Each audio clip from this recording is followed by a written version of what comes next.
Bentar-bentar. Eh, oke. Dah, bentar ya. Aku masih buka lemari gue. Halo Lukas, apa kabar? Selamat bergabung Hai, Lukas. Halo dia. kabar baik. Hai. Bentar ya. Senang banget. Ini Ya, gue agak-agak gaptek nih. Jadi, oke gini. Yaudah, gini deh. Dah, kelihatan? welcome. Yes. Dah. Gimana, gimana? Oke, How are you? I'm very good. Thank you. Thank you for making this night happen. Udah datang, udah nongol dan udah bersedia di berondong dengan pertanyaan. Iya. Oke, it's okay, it's okay. Gimana, gimana? Hai boleh. Eh, Oh, Is that ini your si name? Ci Yuyun, my friend. Oh iya iya iya iya. Mhm. So, jadi kita hari ini tuh mau karena kamu bintang tamunya saya mau kenal kamu lebih dalam. Kita mau Mm-mm. ngobrol. Eh, cerita dong kamu nih sebenarnya asalnya dari mana? Terus ya cerita sedikit about your life. Oke. Em, Kalau asal, aku lahir di Jakarta. Em, Orang tuaku, papaku Jogja, mamaku dari Kuningan. Uh, I was raised in Jakarta, gede di Jakarta, tapi sekarang sudah merantau ke luar kota. Oke oke oke. Hmm. Good good good. Berarti sekarang udah full apa? Berarti sorry nih, living situation berarti nggak sama keluarga nih ya berarti ya? Enggak, aku tinggal sendiri. Uh-uh. Oh, oh, salut banget untuk independent woman. Iya. So, uh, Jen sendiri sebenarnya anak keberapa sih dari keluarga? Di Oh, keluarga? aku tuh anak pertama, cucu pertama dari keluarga nyokap. Hmm, Mm-mm. interesting. So, do you have like ada sort of kayak harapan? Biasanya kan kalau cucu pertama harusnya harus gimana, harus jadi Hmm. seperti ini, seperti itu kah? Enggak sih, so far enggak sih. Maksudnya keluargaku tuh bukan yang demanding gimana gitu ya.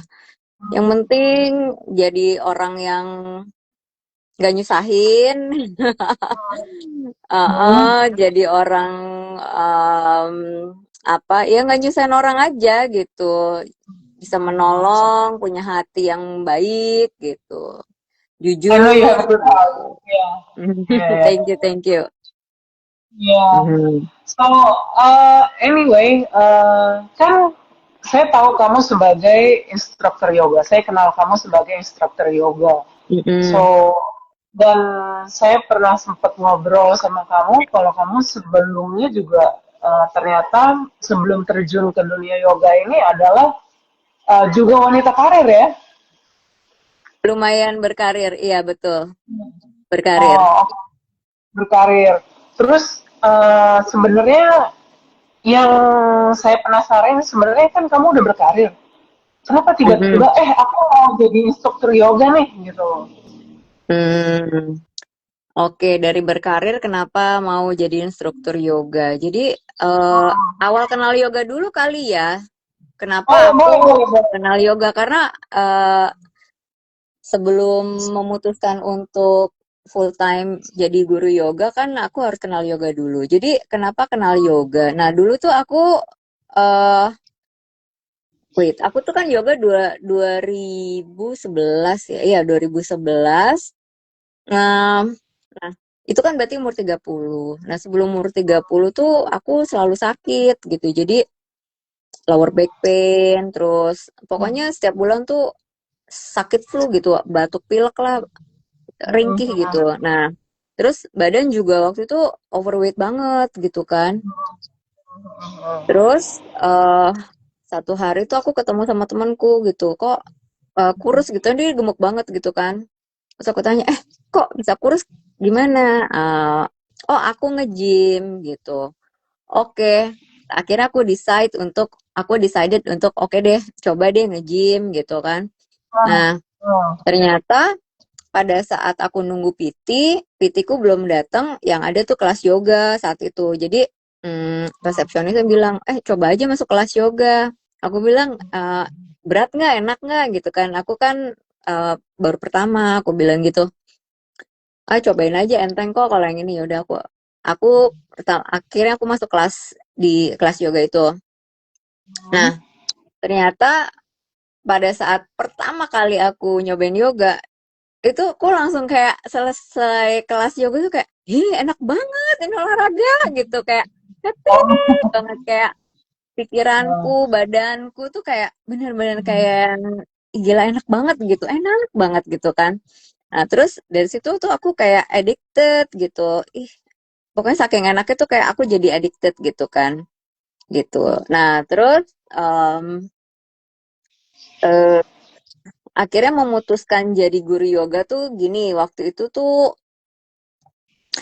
karena aku sering banget yoga, jadi seminggu tuh tiap hari yoga, sehari tuh bisa berkali-kali gitu kan. Terus guru yoga aku bilang, kamu nggak mau jadi guru aja gitu kan. Hmm, awalnya tuh aku kayak belum siap gitu. Bisa nggak ya gitu kan, karena kan itu juga bukan sesuatu, biayanya tuh nggak murah gitu kan untuk ambil trainingnya, waktunya, komitmennya gitu kan. Tapi ya udahlah, cobain aja gitu kan, karena nggak hanya satu dua orang guru yang suruh aku ngambil teacher training gitu. Hampir semua guru yang ketemu sama aku tuh, udah ambil aja training gitu, nggak rugi kok gitu. Ya udah, akhirnya aku ambil training gitu kan.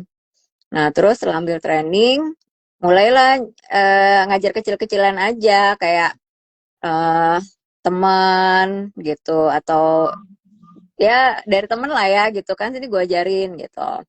Ya udah dari situ, nah itu masih ngantor tuh ngajar, jadi pagi kerja, pulang kantor ngajar gitu kan, pulang kantor ngajar. Nah ya udah, terus sampai oh ya, tahun 2014 itu aku kayak udah deh, aku ngajar aja, soalnya nih kayaknya udah panggilan aja deh gitu.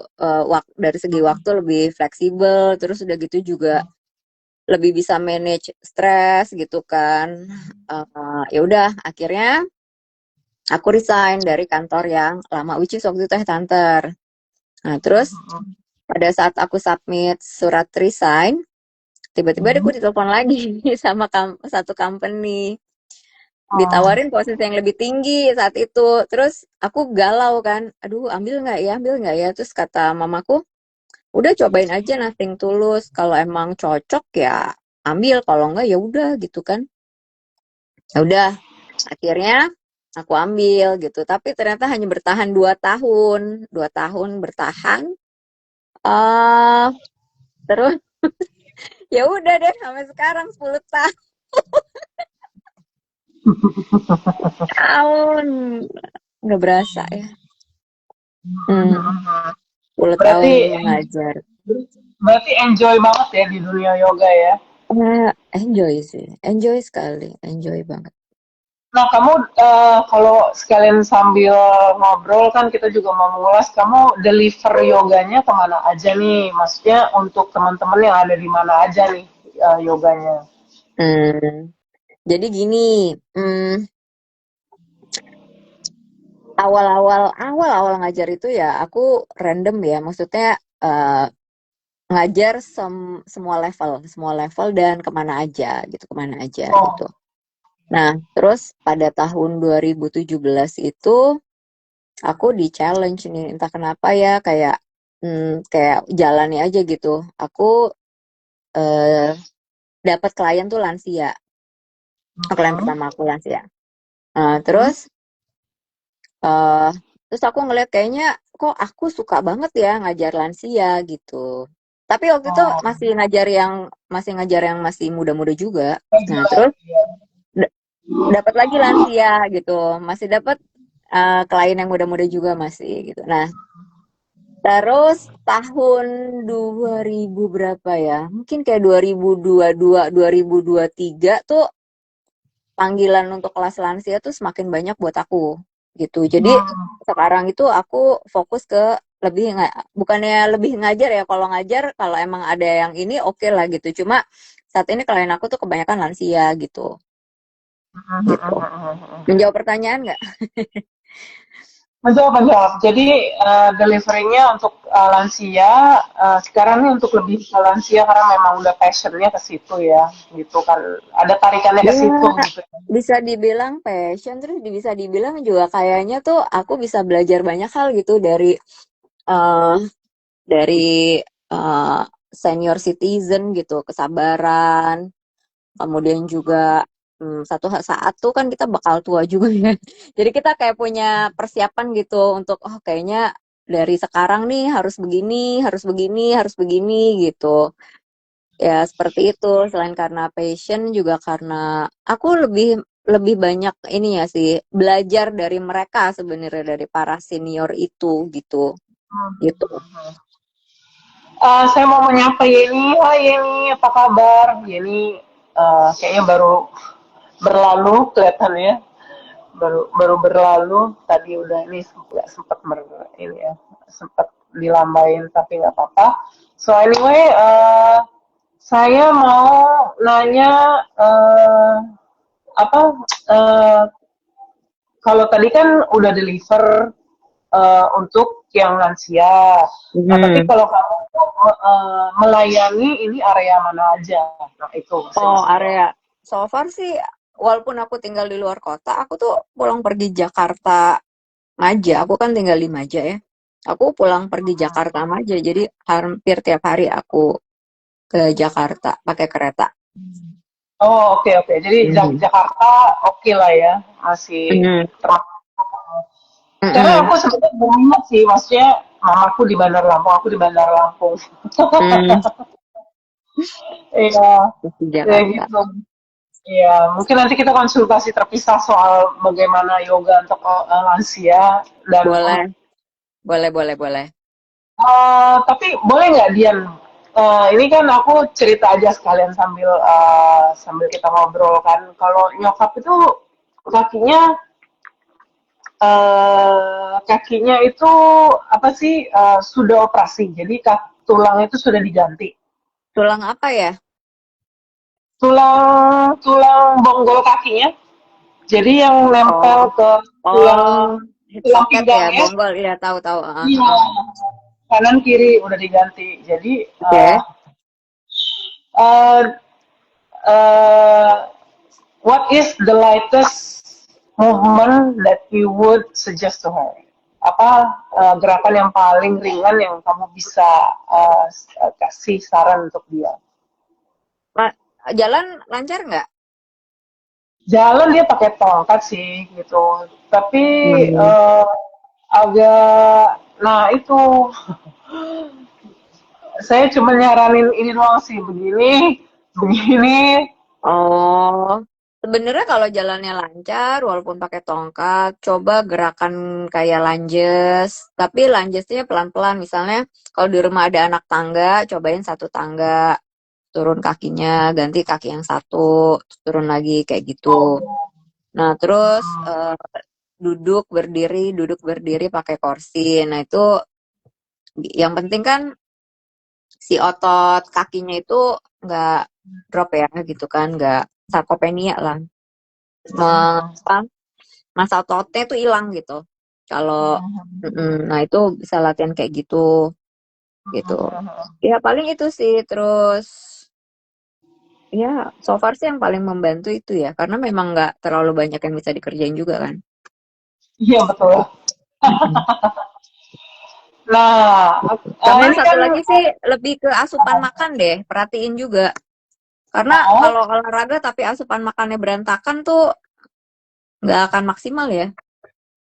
hmm, Mm. jadi kalau dari ini hanya untuk lansia aja atau juga untuk yang muda-muda Apalagi yang berlaku. muda, mumpung belum lansia, disiapin gitu. Jadi kalau dari Dian suggestionnya lebih kalau untuk orang yang muda juga kalau mereka rajin beryoga, mereka juga harus jaga asupan makannya juga ya berarti Harus ya. lah, itu kan nggak bisa setengah-setengah itu. Olahraga nggak ada asupan yang baik, nggak akan maksimal.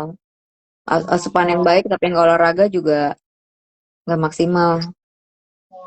Hmm. Oke, kalau boleh tahu, kamu ada cheat day-nya nggak sih? Kamu how disciplined are you? Sering malah sering banget, apalagi Christmas sampai tahun baru ini, udah kacau banget, kacau deh, kacau banget. Sering lah, pasti sering. Cuma gitu, nanti kalau udah, nah kadang-kadang tuh badan kita sebenarnya kayak kasih sinyal sih. Kayak misalnya, nggak tahu ya. Kalau mungkin kalau orang udah bisa komunikasi sama badannya sendiri tuh kayak kayak ngasih sinyal gitu. Misalnya gini, kebanyakan makan manis gitu. Nah, gini, aku kan punya miom ya. Nah, kalau aku kebanyakan makan manis, itu miomku tuh sakit banget tuh. Itu tadinya, itu kayak dia komplain gitu. Badan kita tuh komplain gitu. Jadi aku kurangin manis, aku stop makan manis, apa cenat-cenutnya itu hilang gitu. Jadi ya sebenarnya gini, kalau kita punya satu penyakit ya, ini pelajaran juga sih buat yang lain nih. Misalnya, kayak aku lah contoh miom gitu kan. Nah, kita tuh jangan menganggap penyakit kita tuh musuh kita. Jadiin dia partner partner kita untuk hidup lebih baik. Karena gini, logikanya gini, kalau aku nggak ada miom, aku hajar gula-gula terus manis, diabetes nggak? Diabetes kan? Tapi karena Iya. miomku itu udah kayak ngasih stop gitu kayak berontak. Jadi oh oke, nus aku kayak minta maaf gitu, maaf maaf ke badanku, sorry sorry ya, aku udah jahat gitu, kayak gitu. So it's like treating your memperlakukan badan kita sebagai seorang teman ya. Ya teman baik lah, karena yang dia akan hidup sama kita sampai selama-lamanya, harus Iya betul. diperlakukan baik, harus diperlakukan baik. Kalau kita salah dengan pola makan, pikiran kita, minta maaf aja sama badan kita, sama pikiran kita gitu. Hmm. Menarik ya. Nah, soal ini nih, minta maaf. Ini kan ada hubungannya dengan, nah ini kan temanya kita ini kan ada uh, judulnya adalah takut beryoga. Nah, Mm-mm. kan ada orang yang takut tuh beryoga ya. Mm-mm. Dia takut dia karena ada stigma yoga itu kok kayaknya it's not nggak bukan sesuatu yang lumrah atau yang umum gitu loh. Jadi kayak seperti kamu ngajak berbicara dengan tubuh sendiri, bisa merasakan itu.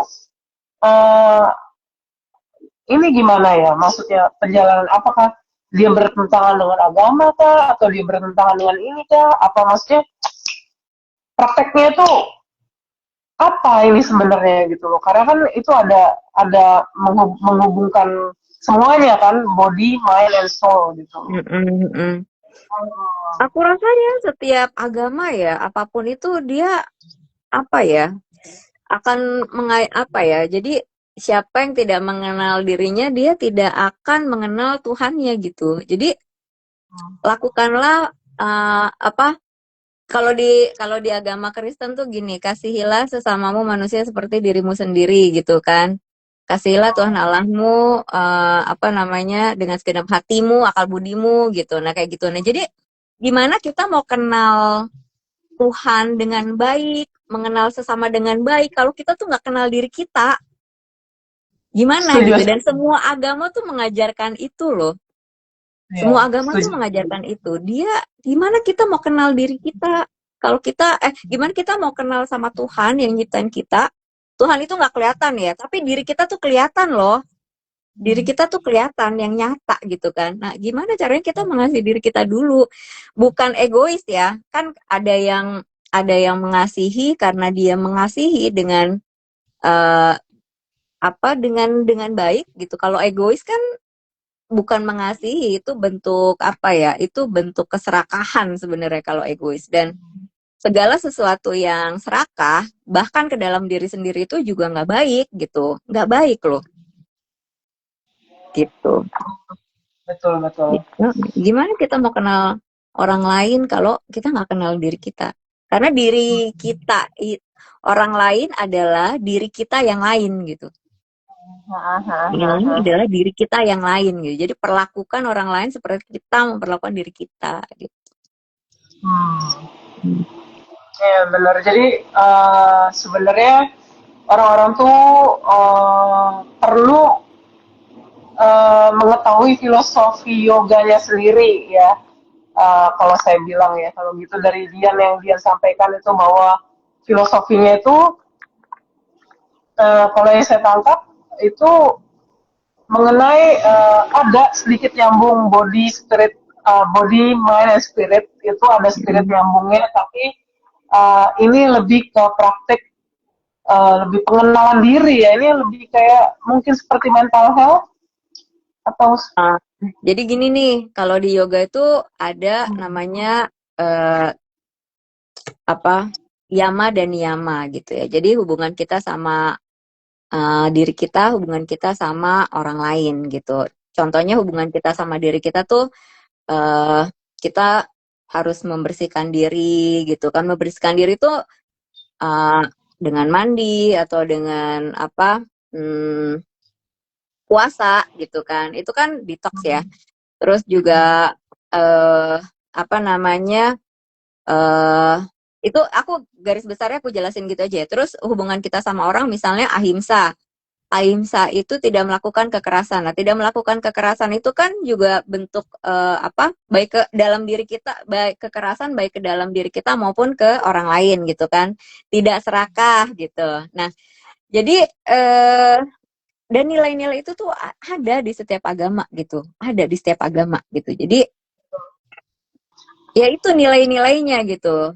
Nilai-nilainya tuh itu sebenarnya. Jadi kalau dibilang spiritual, kayaknya semua agama mengajarkan itu ya gitu kan. Semua agama mengajarkan itu nggak boleh serakah, nggak boleh menyakiti, harus membersihkan diri gitu kan. Tidak boleh iri sama orang, tidak boleh mengambil sesuatu yang bukan haknya gitu kan. Begitu kan yang betul. diajarin kan gitu kan.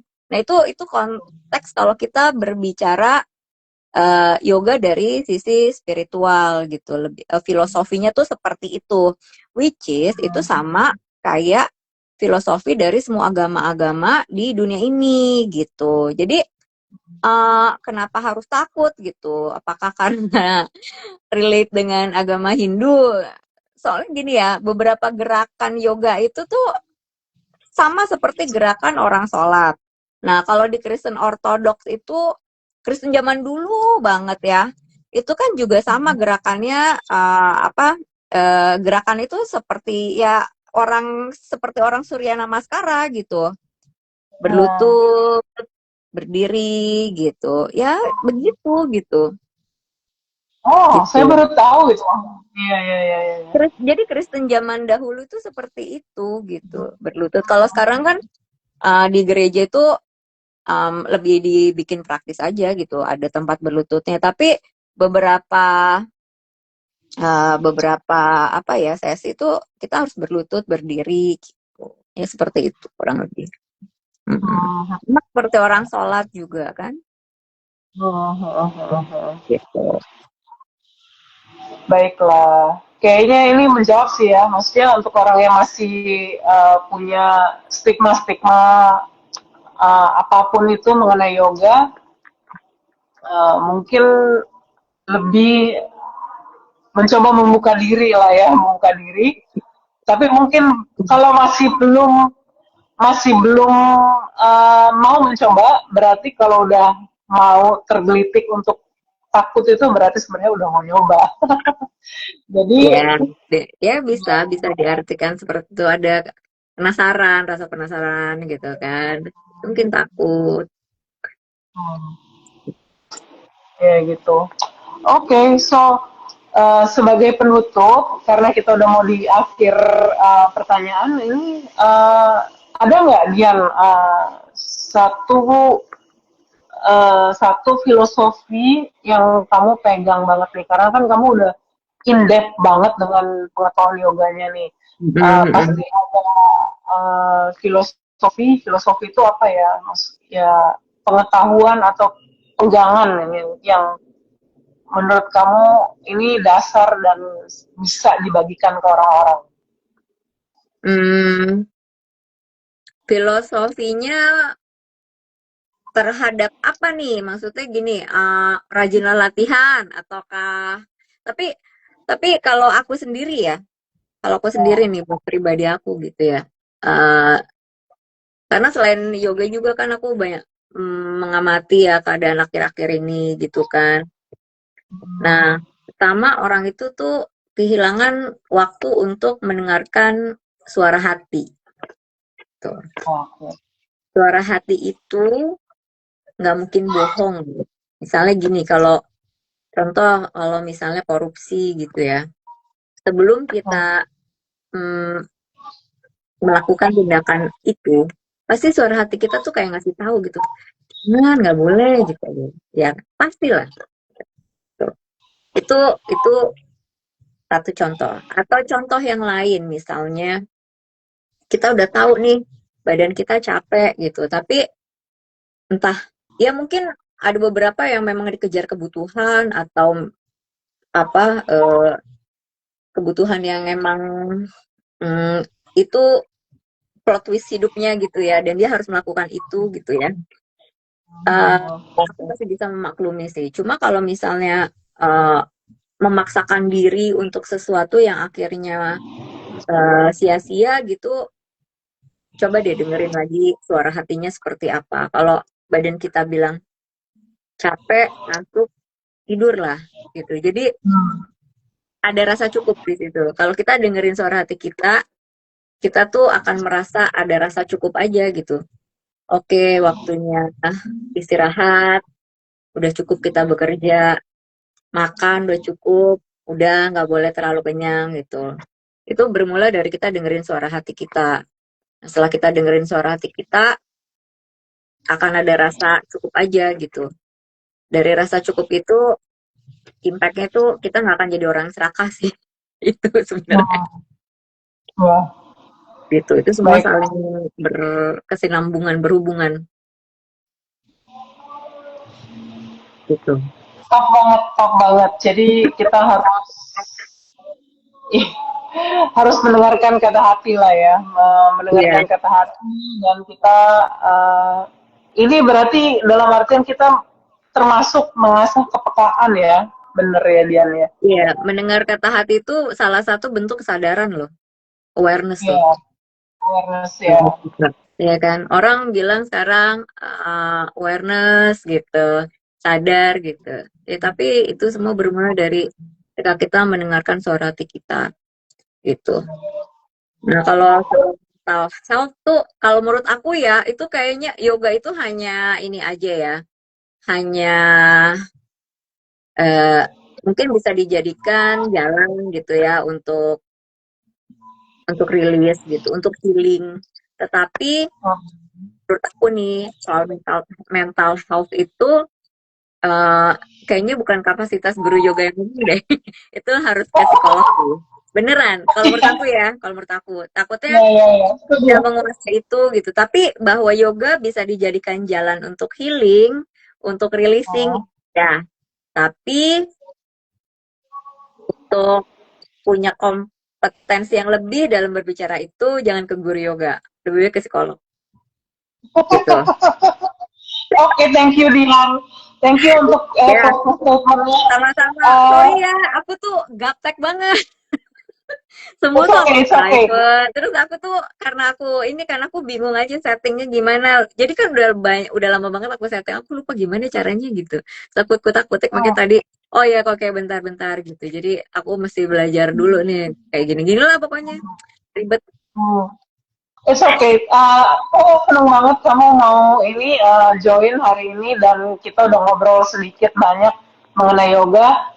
Dan kita closing malam ini. Namaste, sehat selalu Namaste. Dian. Ya, Sehat-sehat kamu. dan iya Makasih sehat-sehat juga. buat kesempatannya ya. Ya, sampai jumpa lagi. Bye Iya, bye. thank you. Bye-bye.